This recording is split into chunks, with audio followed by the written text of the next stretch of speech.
हाँ तो मेरे प्यारे विद्यार्थियों, कैसे हैं आप सब? उम्मीद करेंगे अच्छे होंगे, स्वस्थ होंगे और एग्जाम की तैयारी में व्यस्त होंगे। मैं ओम प्रकाश मिश्रा और आप देख रहे हैं अपन YouTube channel Success Study star.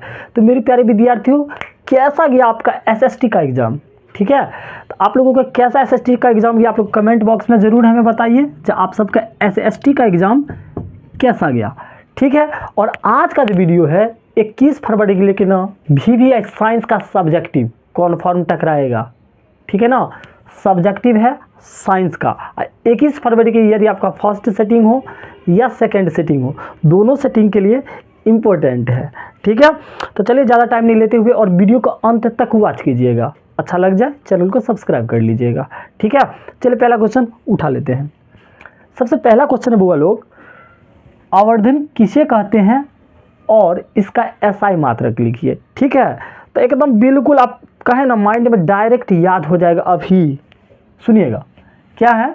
प्रतिबिंब की ऊंचाई तथा वस्तु की ऊंचाई के अनुपात को आवर्धन कहते हैं। ठीक है, याद हो गया? सुनिए ना, प्रतिबिंब की ऊंचाई तथा वस्तु के ऊंचाई के अनुपात को आवर्धन कहते हैं। ठीक, इसे m द्वारा सूचित किया जाता है। यह मात्रक विहीन होता है। अगर ऑब्जेक्टिव में भी पूछ देगा आवर्धन का SI मात्रक क्या होता है, तो ठोक दीजिएगा मात्रक विहीन होता है, SI मात्रक नहीं होता है। हो जाएगा कि नहीं हो जाएगा? पक्का हो जाएगा। ठीक है, अब हमारा साथ एक बार बोलिए, पूछ देगा आवर्धन किसे कहते हैं और इसका SI मात्रक लिखिए, तो आप लोग लिख दीजिएगा प्रतिबिंब की ऊंचाई तथा वस्तु की ऊंचाई की अनुपात को आवर्धन कहते हैं। इसे m द्वारा सूचित किया जाता है और यह मात्रक विहीन होता है, एक SI मात्रक नहीं होता है। याद हुआ ना? हुआ ना? अच्छा लग गया तो चैनल को सब्सक्राइब कीजिए। Question number 2। अब दोस्त दो क्वेश्चन क्या है, विद्युत धारा क्या है और इसका SI मात्रक लिखना है। ठीक है, बहुत VVI सब्जेक्टिव है बउआ।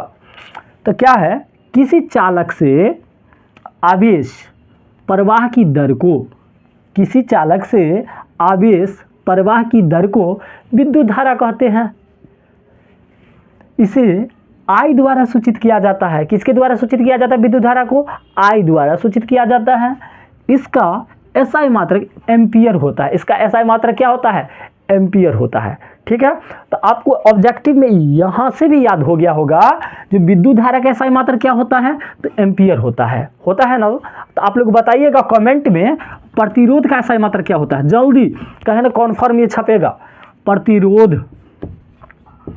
तो प्रतिरोध का SI मात्रक आप लोगों को कमेंट बॉक्स में लिख देना है। ठीक है, तो आपको देखिए अभी कॉन्फर्म याद होगा विद्युत धारा क्या है, इसका SI मात्रक लिखिए। ठीक है, तो क्या कहेंगे, किसी चालक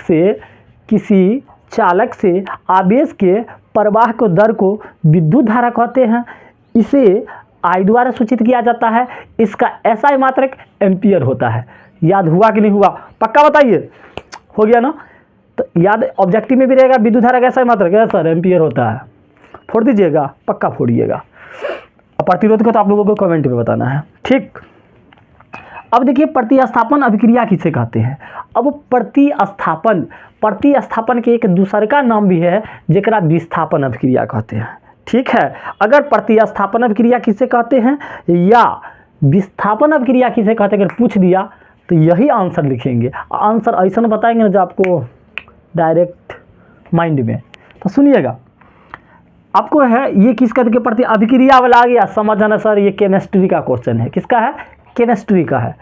तो क्या लिखेंगे, वैसी रासायनिक अभिक्रिया जिसमें अधिक अभिक्रियाशील धातु अपने से कम अभिक्रियाशील धातु को विस्थापित कर देता है, उसे प्रतिस्थापन अभिक्रिया कहते हैं। ना समझ में आया? अब हमारा इधर देखिए, आप पक्का याद होगा।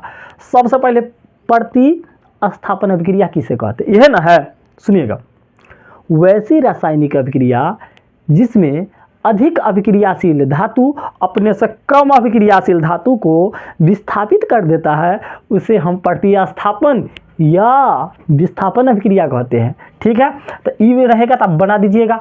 मान लीजिए एक जगह पर हमरा से पूछ दिया संयोजन, बोली ना संयोजन या योगशील, या बुआ क्या पूछ दे, योगशील संयोजन रहे या योगशील रहे। आप एक पूरा आंसर ऐसा बताएंगे ना, आपको कहना माइंड में याद हो जाएगा। नाम है संयोजन या योगशील। योगशील यानी योग जुटेगा, तो एक क्या डिफिनीशन होगा? वैसी रासायनिक अभिक्रिया जिसमें दो या दो से अधिक पदार्थ मिलकर एक नयिका पदार्थ का निर्माण करता है, उसे हम संयोजन या योगशील अभिक्रिया कहते हैं। सर एक एग्जांपल देना दीजिए। तो एक बात बताओ रे बउआ, C प्लस के O2 है, तो क्या CO2 नहीं बना देगा? सर एक पदार्थ कार्बन है, दूसरा पदार्थ ऑक्सीजन है। कार्बन जब ऑक्सीजन के साथ अभिक्रिया किया तो CO2 यानी कार्बन डाइऑक्साइड बना दिया कि नहीं बना दिया? तो देखिए एक धातु और ये दूसरा धातु, ये दोनों धातु मिलके बना दिया ना एक। तो अब सिंपल ऑब्जेक्टिव में भी आएगा ना तो फोड़ दीजिएगा। देखिए एगो है तो दोनों योग हो गया। योग मतलब मिल गया, एक नई का चीज़ बना दिया।